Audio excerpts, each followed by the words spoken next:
and the sounds of the house and the town as I knew when I was a boy.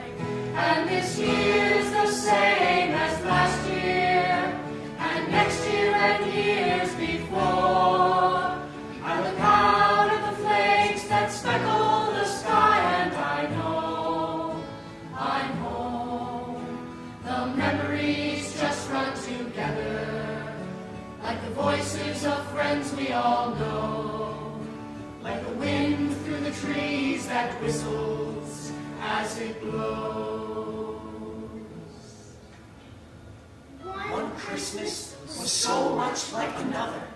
In those years around the Seatown corner now, and out of all sound except the distant speaking of the voices I sometimes hear a moment before sleep. And I can never remember whether it snowed for 6 days and 6 nights. When I was 12. or whether it snowed for 12 days and 12 nights. When I was 6. All the Christmases rolled down toward the two-tongued sea, like a cold and headlong moon, bundling down the sky that was our street. And they stopped at the rim of the ice-edged, fish-freezing waves. And I plunge my hands into the snow and bring out whatever I can find. In goes my hand into that wool-white, bell-tongued ball of holidays, resting at the rim of the carol-singing sea, and out comes Mrs. Prothero! And the firemen! Snowflakes fall. We look to the sky and spin around. We cut them out of time and they tumble to the ground. We flop onto our bellies and we slide on down the hill. With frosty tongues we eat them, but we never get our fill. It was on the afternoon of the Christmas Eve, and I was in Mrs. Prothero's garden, waiting for cats. With her son Jim. It was snowing. It was always snowing at Christmas. December, in my memory, is as white as Lapland, though there were no reindeers. But there were cats. Patient, cold, and callous, our hands wrapped in socks, we waited to snowball the cats.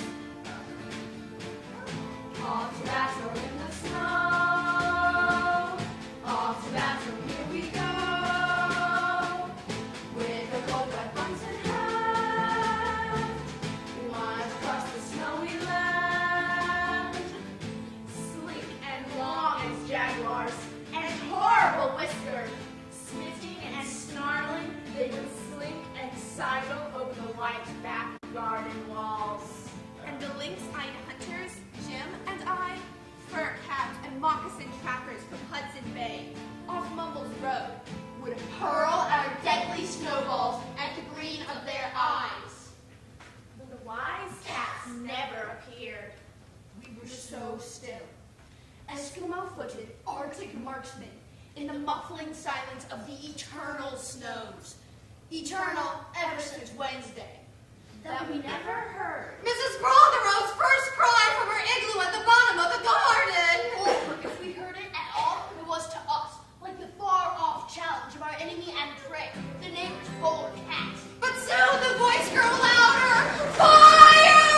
Cried Mrs. Prothero, and she beat the dinner gong! And we ran down the garden toward the house with the snowballs in our arms. And smoke indeed was pouring out of the dining room, and Mrs. Prothero the gong was bombulating, and she was announcing ruin like a town crier in Bombay. Fire, call the fire brigade. It's snowing outside and the house is in flames. A fine event for Christmas time. Someone find a telephone outside. This was better than all the cats in Wales, standing on the wall in a row. We bounded into the house, laden with snowballs, and stopped at the open door of the smoke-filled room. Something was burning all right. Perhaps it was Mr. Prothero. who always slept there after midday dinner with the newspaper over his face.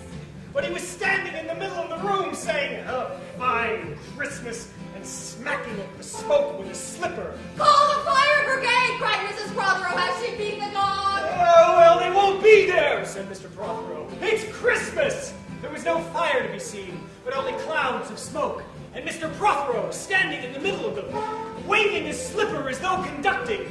"Do something," he said. And we threw all our snowballs into the smoke. I think we missed Mr. Prothero and ran out of the house to the telephone post.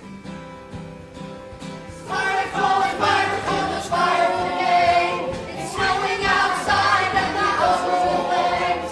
A fire need ready for Christmas time. Sometimes find yourself alone outside. Let's call the police as well, Jim said. And the ambulance. As Ernie Jenkins, he likes fires. But we only called the fire brigade. Into battle, here we go. Fighting fire in the snow. And soon the fire engine came. And 3 tall men in helmets brought a hose into the house. And Mr. Prothero got out just in time before they turned it. Nobody could have had it noisier Christmas Eve. But when the firemen turned off the hose and were standing in the middle of the wet, smoky room, Jim's aunt, Miss Prothero, came downstairs and peered into them. Jim and I waited very quietly to hear what she would say to them. She said the right thing, always. She looked at the 3 tall firemen in their shining helmets, standing among the smoke and cinders and dissolving snowballs, and she said, "Would you like anything to read?"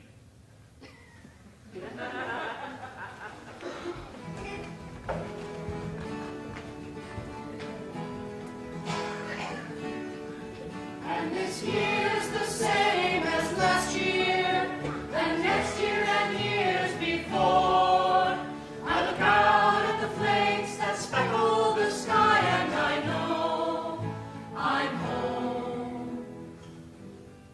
Years and years ago, when I was a boy, When there were wolves in Wales, And birds, the color of red flannel petticoats, whisked past the harp-shaped hills. When we sang and wallowed all night and day in caves that smelled like Sunday afternoons in damp front farmhouse parlors. And we chased, with the jawbones of deacons, the English and the bears. Before the motor car. before the wheel, before the Duchess faced forth. When we rode the daft and happy hills bareback.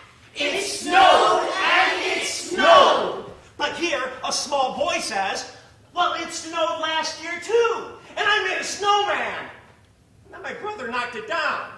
And then I knocked my brother down. And then we had tea. But that was not the same snow, I say. Our snow was not only shaken from whitewashed buckets down the sky, it came shoveling out of the ground and swam and drifted out of the arms and hands and bodies of the trees. Snow grew overnight on the roofs of the houses, like a pure and grandfather moss, minutely ivied the walls, and settled on. the postman, opening a gate like a dumb thunderstorm of white torn Christmas cards. Were there postmen then too? Well, the postman was known for blocks around. He trudged through the snow, up and down. He'd walk to your door with the bag on his back. With gloves on his hands, He'd go rat-tat-tat. The children would wait anxiously.